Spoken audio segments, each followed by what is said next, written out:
Hi guys, welcome back to the Butterfly Effect podcast. We are starting a new analysis series, Telltale's The Walking Dead Season 2. We've already covered Season 1, so if you want to watch that first, please go to this playlist and you'll see all of our episodes. We've done everything from the main game to 400 days. But Jack recently streamed Season 2 on Twitch. Thank you for everyone who joined in for that. It was actually a massive blast playing that.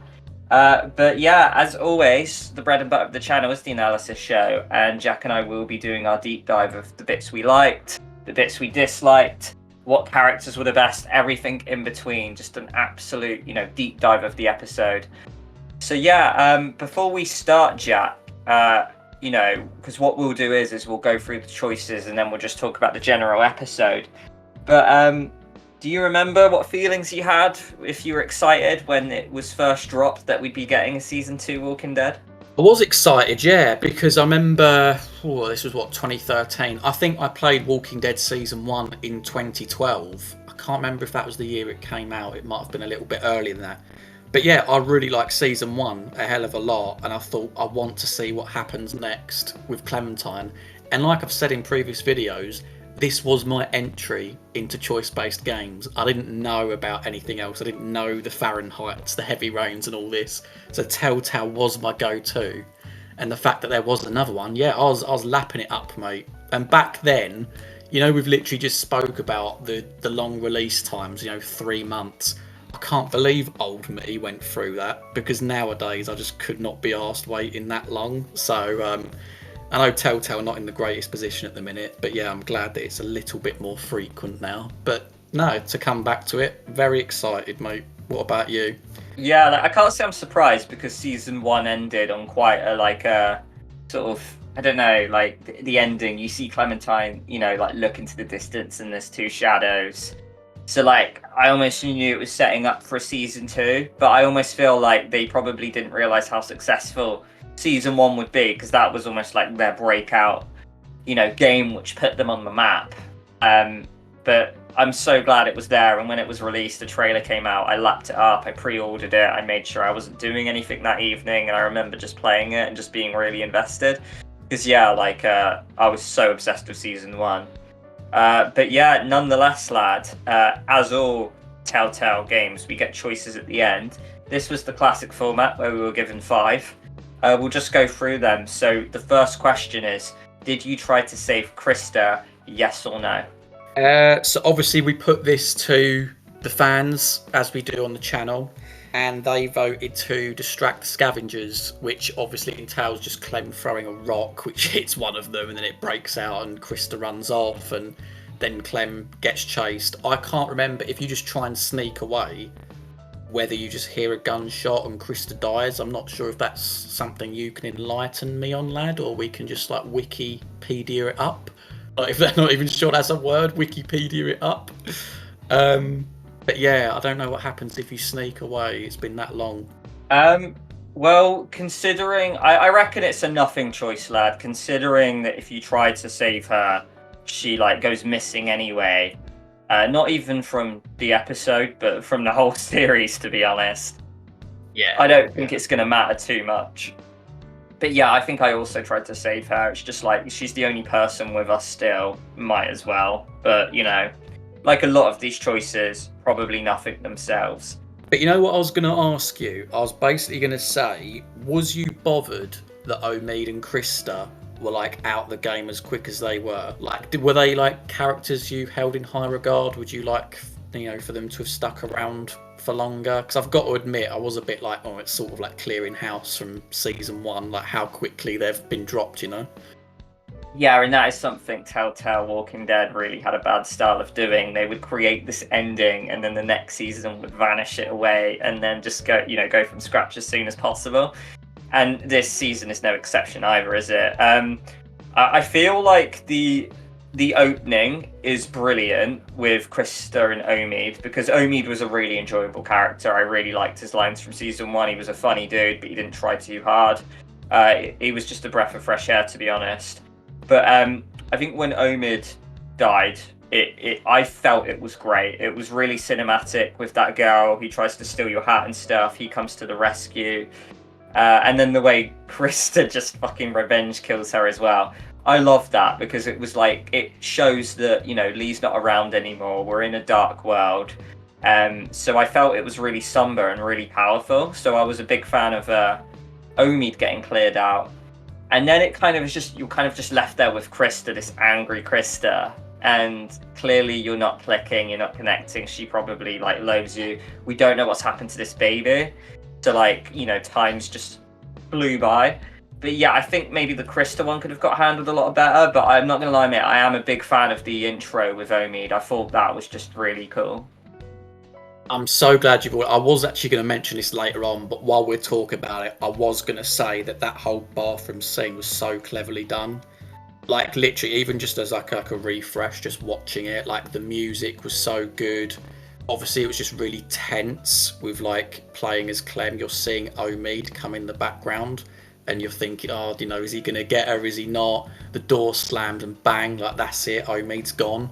But I know this is such a small thing, but I just love almost like the camera angle you get when you're like following Krista. It's like over Krista's shoulder. And she's just pointing the gun and she literally just turns her head. She doesn't say a word because obviously she's just seeing the love of her life die. And she just fires a shot and kills that woman. And it was like, less was more in that instance. She didn't need to flip out. She didn't need to, you know, just throw whatever language at this girl. She just shot her. And then they left. And then it obviously went to black and you saw the future. And I just thought, yeah, as an opening to the season, I really liked it as well. Yeah, no, big time. But yeah, like, you know, so like if someone does criticize that intro, I'd love to know in the comments if, you know, someone wasn't a fan of it. But yeah, I reckon maybe they could have handled the Krista thing better, you know, just a bit sort of poor how she left. But I do like that they didn't leave at the same time. You know, there was a bit of a gradual thing there.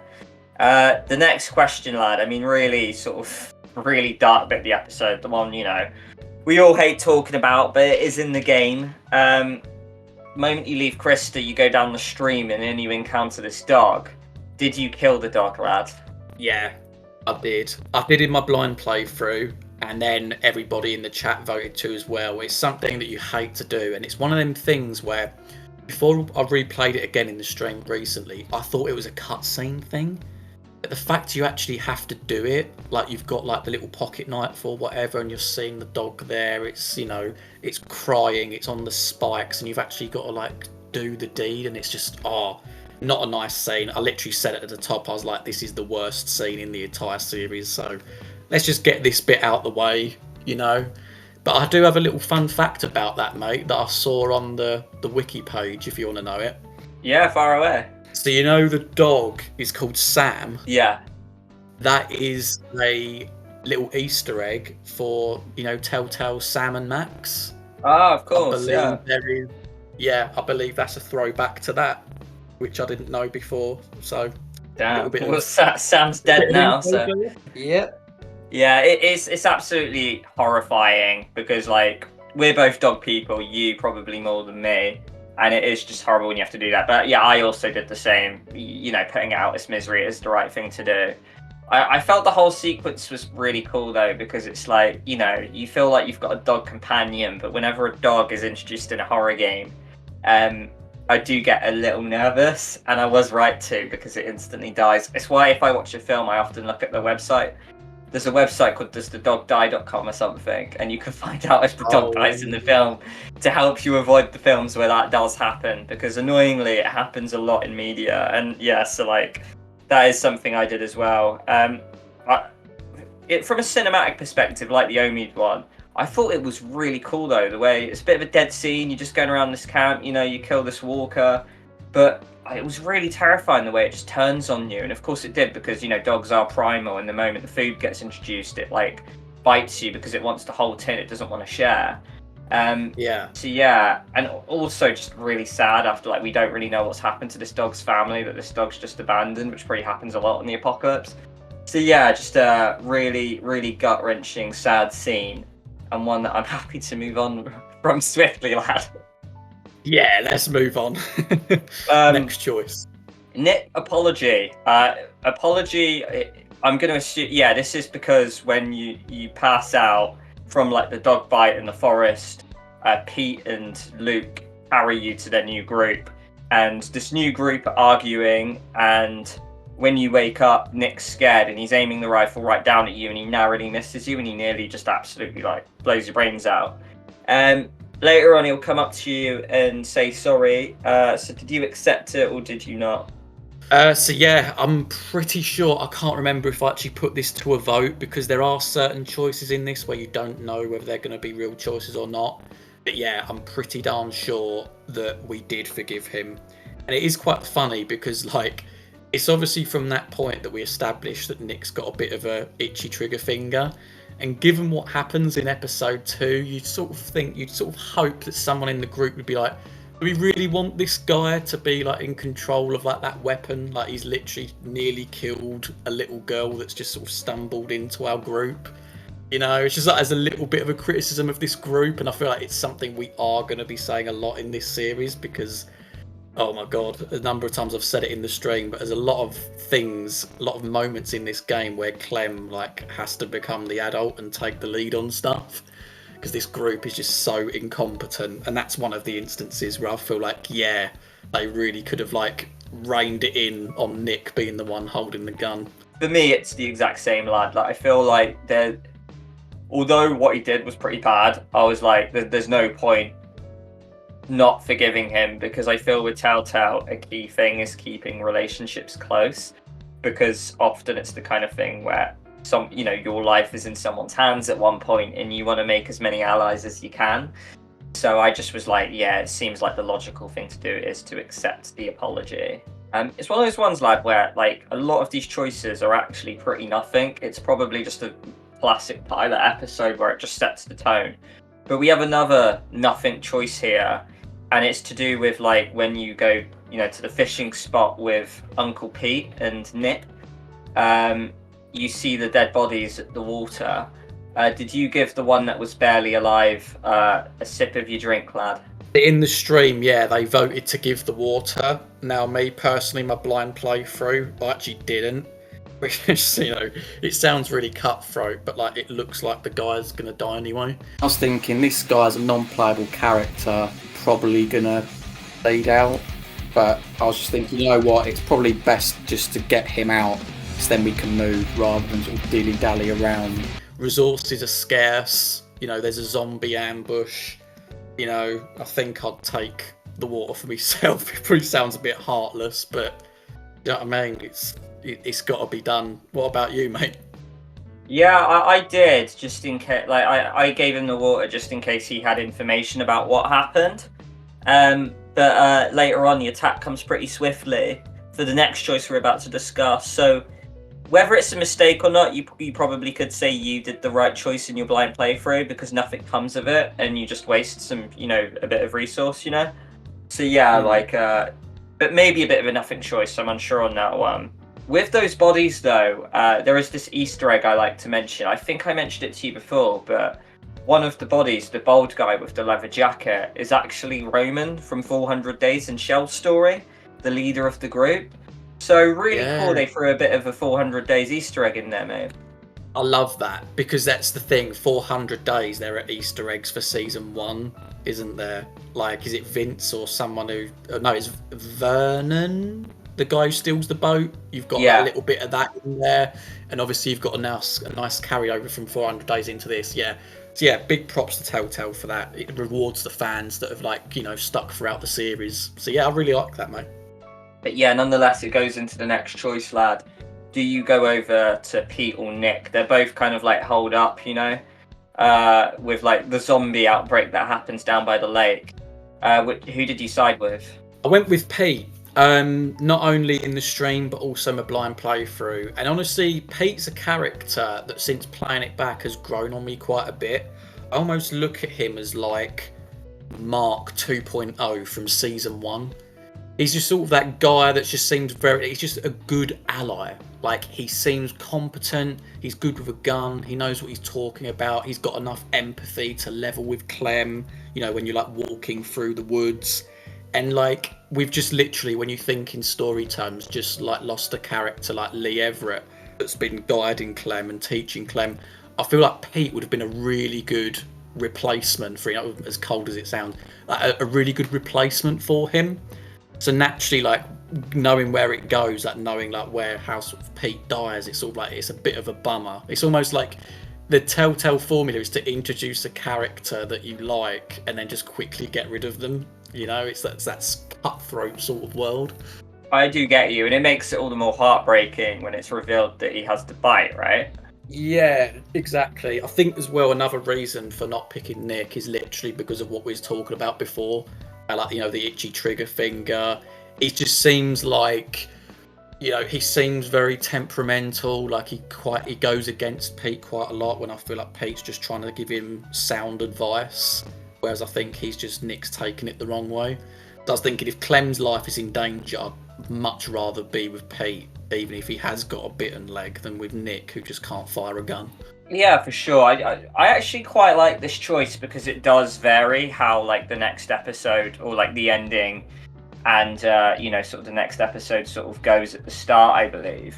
But yeah, I sided with Pete myself just because it seemed like the most logical option. He was the one struggling about the zombies around him. I just think from like a logic and a survival perspective, going over to Pete's side made more sense to me. Right, but I mean, lad, those are the choices. There's just a few other bits in the episode which we haven't really discussed. One thing I kind of wanted to mention is that obviously we're playing as Clementine and, you know, we are missing Lee Everett a little bit, but the episode does do a pretty good job of like rewarding people who played the first season, I guess, by throwing in like, you know, the odd bone for like fans by like kind of remembering Lee Everett. And this could be seen like when you're going through the backpack with Krista at the start, and you know, you can pull out the photo with Lee, and even like the little dinner conversation with Luke where Luke asks like kind of like what your background is, like where, you know, like what you were up to before. And you can talk about like Lee, like, you know, how he was a good man who looked after you and stuff, and then like Luke can honor that kind of thing. So yeah, I really enjoyed listening to all kind of like the memories from season 1, mate. I did too. I've written this down. I thought the writing was really strong. I'll start with like this Luke scene because literally what I said before is that because I think what they're trying to do here is like establish Luke as like the go-to guy, whereas what I was just saying is I thought Pete was more the go-to guy, but obviously he gets bumped off. But yeah, I really like that. I really like the callbacks to Lee. I think as well as a nice little fun fact, you know, when you're going through the backpack and you've got the photo of Lee, you're over the fire and you can actually choose to burn the photo of Lee. If you do so, like, it then cuts to Clem and she then hesitates and doesn't want to do it anyway. So there's actually no way. So even like, I know you could probably argue that that's probably like an example of just a naff choice, but in a way, even like the game's self-aware, it's almost like saying, no, don't disregard Lee, you know? So it's like he's such a staple and important character in this series, like you can't even burn his picture, which I thought was quite a nice little touch. Something I wanted to come over to as well, and this is like me being a typical little nitpick, you know, but I'm rewinding right back to the start of this episode, mate. And it's something I've noticed. It might be me looking into it a little bit too much, but I'd encourage you to look into it as well, because it might have been something that everyone else realised and I didn't realise, but hey ho. So you know when like Krista, Omid and Clem are going to like the bathrooms at the start? Yeah. And they're talking about like baby names and stuff, and there's a little bit of back and forth between Krista and Omid.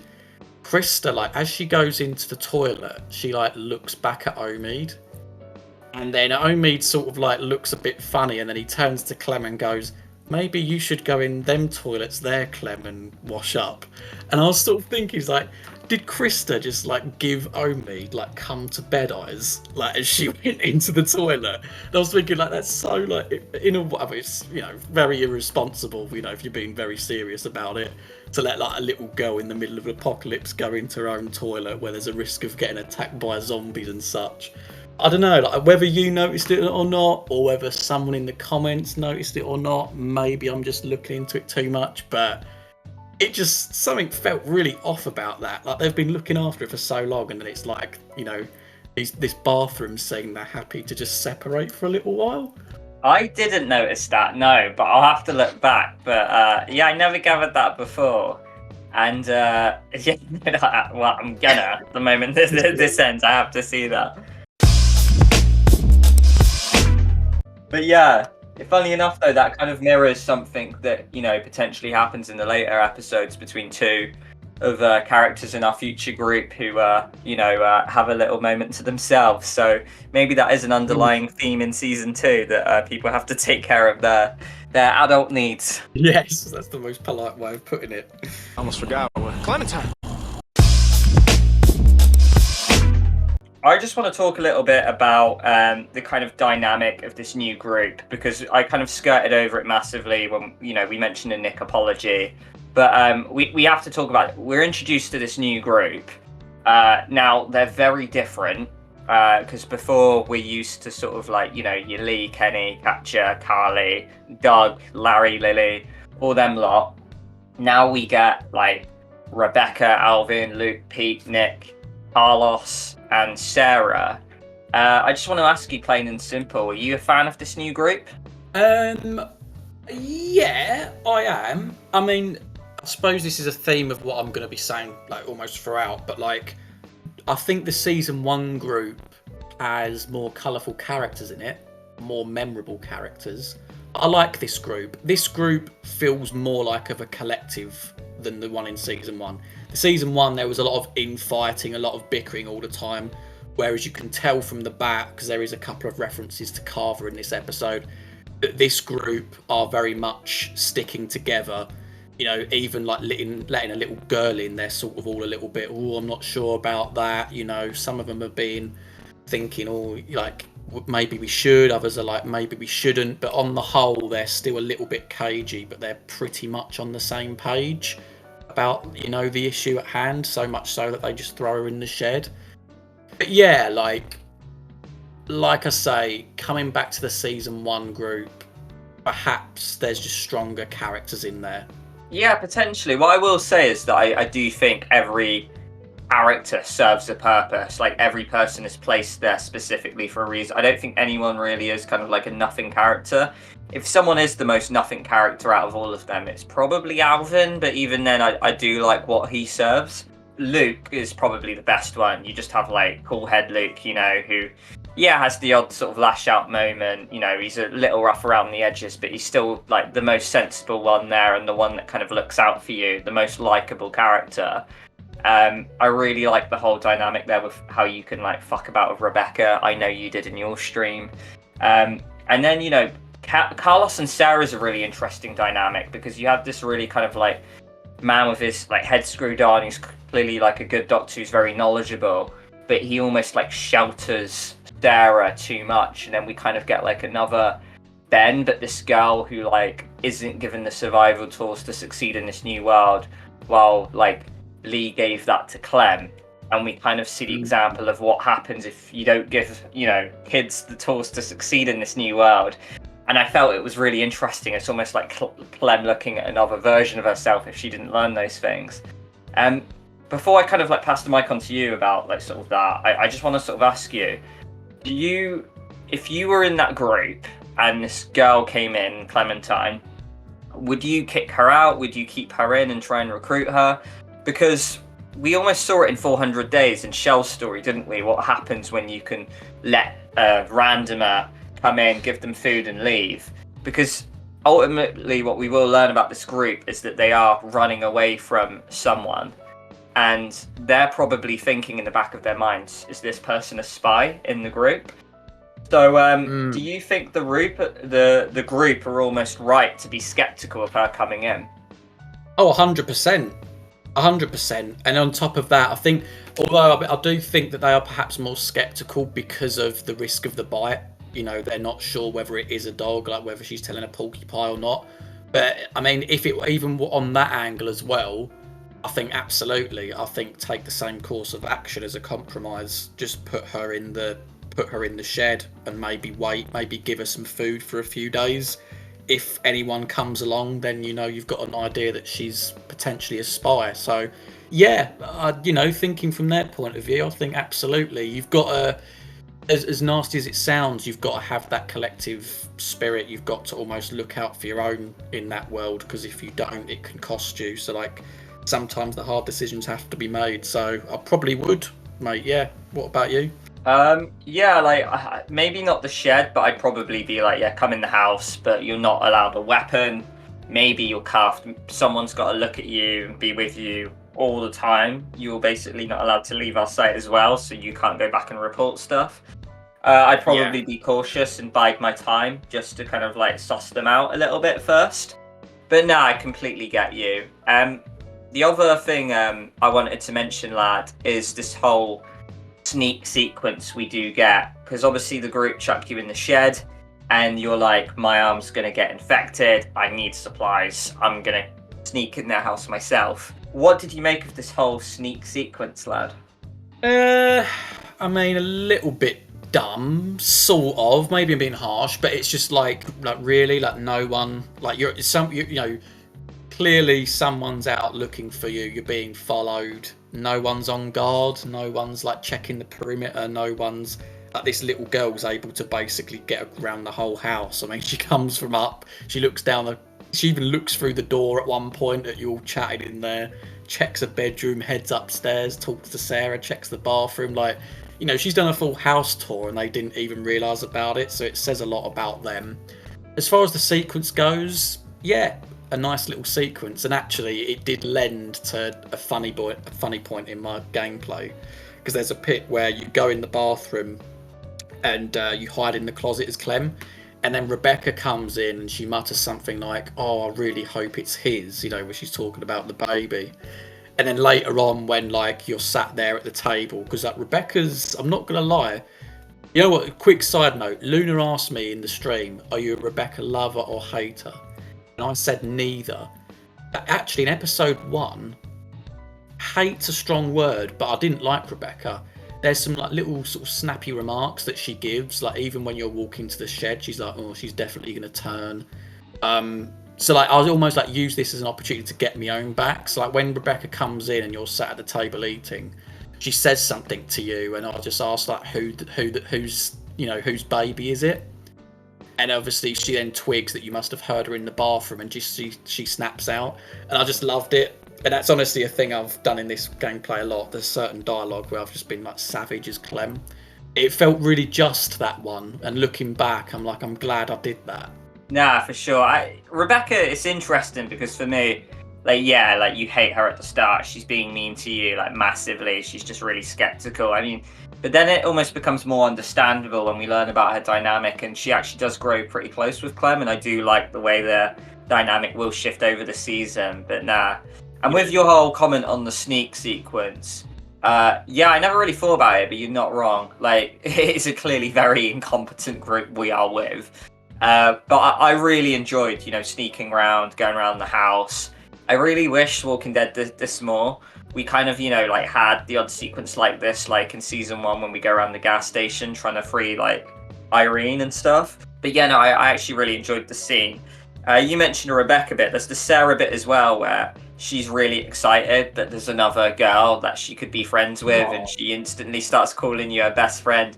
And funnily enough, I actually quite like the dynamic of like you being this person who's been out in the wild by yourself. You've had to survive. You're really trying to take care of your arm, and then you have this girl here who's just like trying to take photographs and stuff, and she's just, you know, super interested in just being your friend. That's all she cares about.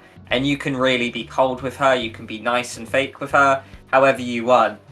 One thing I want to just quickly comment on, lad, before I pass you the mic and ask you your opinion on the Sarah girl, is that when I first blind played this game back on the Xbox 360 days, I actually had a pretty memorable glitch which happened, which I won't be able to replicate for you viewers, but for some reason at the doorway I had Nick in the room, and he was just T-posing.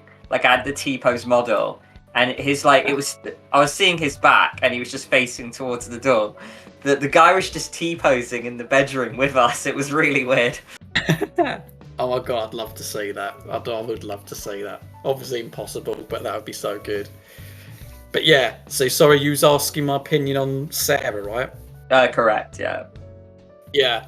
I mean, obviously I know where she factors into the thing overall. Of course, you know, she's a bit of a liability. I mean, from what I remember, she doesn't necessarily get people killed like Ben does.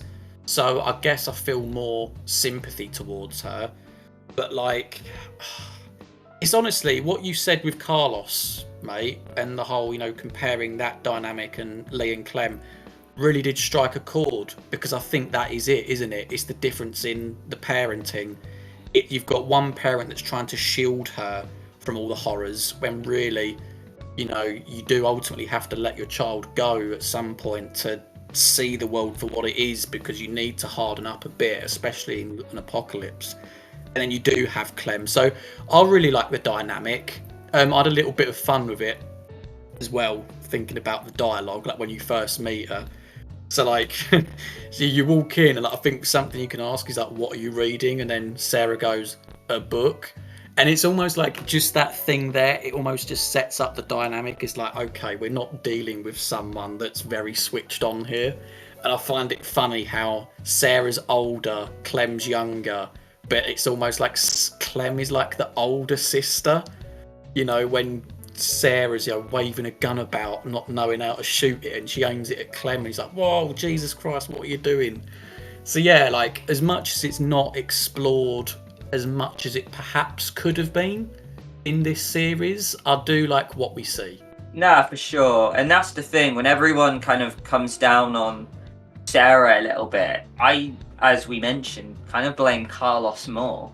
I feel like the kid's not been given the recipe to like succeed in this world, and I feel like you have to look at the parent there, don't you? And I do think Carlos really fucks her up, like throughout the game, by not giving her the survival tools, or kind of like exposing the world for what it really is to her. The other character I wanted to talk about a little briefly, lad, for a bit, before we kind of like maybe wrap up, unless there was anything else, was the whole Nick thing. Now, I've always said this, I know Nick does play a bit of a role in the game and stuff, but I might be wrong in saying this, maybe controversial opinion, I don't know, but I almost think Nick was put in the game just to kind of like be in the trailer for The Walking Dead Season 2, just to give fans a bit of like maybe hope that Kenny would be in the game, because they have the same shirt, they have the same cap. Now when the trailer was dropped, like, you don't see Nick, but you just see like one shot where there's like the back of his head in the background, and fans who were obsessed with this game, who would like dissect the trailer like massively, paused that and were like, Kenny's in the game, Kenny confirmed. And like there were all these Kenny confirmed things in, and then they would see it, and then it would act as a red herring. Whether that was a sales tactic to get people to buy the game, or whether it was kind of like a will they, won't they kind of scenario, I don't know. But yeah, I just I always looked at Nick of like, I know what Telltale are trying to do here, and they had to like briefly put a back shot of Nick's head in the trailer just to kind of tell people Kenny might be in the game. Don't know what you think of that, mate. I mean, it wouldn't surprise me. The thing is like, I'm pretty sure that Telltale's Walking Dead Season 1 was given Game of the Year or something like that. So it's only natural, and we've said this with Until Dawn and The Quarry, it's only natural for them to want to replicate their success. You've got to change enough so that it's own thing, but you want to replicate certain elements of it. So yeah, it wouldn't surprise me if they were throwing the odd red herring in there, of making someone look like Kenny to drum up a little bit of hype. I think it's only natural. And I mean, the thing is, Kenny literally does come back in the next episode anyway, so it's not like people had to wait for long. But yeah, I mean, honestly, mate, it would not surprise me at all. Yeah, and that's why, like, when he does come back, I feel like they maybe did it so it's like, nah, he won't be in the game, psych, he will be. And it kind of just like, they just played with our expectations a lot, which is pretty clever in its own right, so I'm all for it. Kind of like to sort of like conclude the episode a little bit, just in general, mate, what did you think with the episode? Do you think it was a strong start to the season? I do, yeah, I do, because there was a lot that needed to be done. I mean, they cleared house of Omid and Krista. I thought the start, you know what, the thing I would describe this opening episode is, it's actually quite intense. Like, when you look back at it, they had to clear house, get rid of Omid and Krista, and they killed Omid off in like in a very dramatic way. Krista, you don't know what her fate is, she's gone. You've then got this little girl on her own. We then have to kill a dog, or at least leave it to die, which is just, horrible. And And then I'm thinking about the scene we've not even touched on, mate. When you're in the shed and you've got to like stitch up the wound. That was horrible to play as well. I can't remember, is it Melissa something, the person who voiced Clementine? Good voice acting there. You know, I'm not going to say it was like as good as, you know, the guy from Heavy Rain for Ethan, but again, like a very intense scene, a few jump scares with like the zombie trying to get you and stuff. So yeah, like overall, I think a very good pilot, and I think it sets up, you know, the new group, a nice couple of little dynamics, you know, allowed to blossom early on. So yeah, I really enjoyed it, mate. You know what? I'm actually really glad you mentioned the little shack scene, because I can't believe I did myself. Because mate, I love this whole section because it gives you the best quote in the game, "Still not bitten," and I think it just sums up Clem perfectly. How she's trying to prove to this group that it's a dog bite, not a human bite. She's not going to turn. She's fine. And it's just that whole thing, like her doing that buys the respect of the group to the point. It's like, yeah, she stole supplies, disobeyed your orders, snuck in your house, but they respect her so much. It's like, yeah, come on in, we'll make you suffer. And I just absolutely love that. But yeah, and also, I always say that, like, yeah, my wallpaper has always been Until Dawn, Sam in the bath kind of thing. But tell you what, for a good while, mate, when I used to have a laptop, and I think when I was at uni, it was always that shot of like the zombie crawling to try and get Clem in the shack, because it was a bit of a tense fight scene as well. So yeah, like hats off to this whole bit as well. But yeah, in terms of what you said about the whole episode, I completely agree. Like in terms of choices, a bit of a nothing choice here and there. Maybe like from a choice perspective, quite weak, but I would say I expect nothing less from a pilot. But then again, season 1 gave us a mammoth choice in Doug or Carly. So I could probably say the season 1 thing, you know, was better on that front.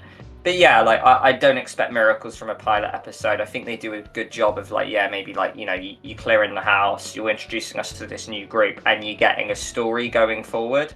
What's very apparent is that a lot of people really dislike the season. And I know going into this, mate, you said that season 2, you know, is your favorite season from kind of like a blind playthrough perspective. At the end, you said season 2, and that, you know, whether that changes or not, I'm unsure. But this is a very disliked season. I see a lot of people dog on the season a lot. Like I watched this big analysis video and someone described it as toilet water, which I thought was really harsh because I have really fond memories of this season. And I wonder if it's because the theme is different. Like I've always said this, but season 1, the theme is protection, right? Your lead and your whole aim is to protect Clementine. Season 2, the whole theme is survival. You're playing as Clem now. There's no one there to look after you. And maybe the survival theme's just been written a lot more. But yeah, I don't know. Do you think that the criticisms leveled at season 2 are quite harsh, or do you understand that? I mean, to be honest, I've not seen in depth the criticisms of it. From the one you just pointed out, it was like toilet water. Yeah, I do think it is harsh because I think there are some things that, like I said before, you've got to do something different. You've got to keep the ingredients the same, you know, if you want to replicate season 1, but you've got to do things different. And there are some things in here that they did do different. If you're talking about the branching, certainly when you come towards the end. But even for me learning now, there's stuff in episode 2, that I didn't know about that we'll cover in the next episode. But I do think you're right, and I do think it's something we're going to be revisiting a lot in this analysis series, is that transition from, you know, being the protector to, you know, almost like a survivor. Because, yeah, like, there are some things in this where it just becomes a little bit unrealistic, like what's expected of Clem. And, you know, when you're playing as Lee beforehand, that would be, you'd obviously bite a lot more because he's a grown man. So, yeah, I understand perhaps where some of the criticisms come from, but just not to the degree where people go to, where they absolutely slate it. Okay, guys. Well, that is the end of this analysis episode. Let us know what you thought of the episode in the comments. Let us know what your choices were. And join us next week where we will look at episode 2, which I believe is Jack's favourite episode.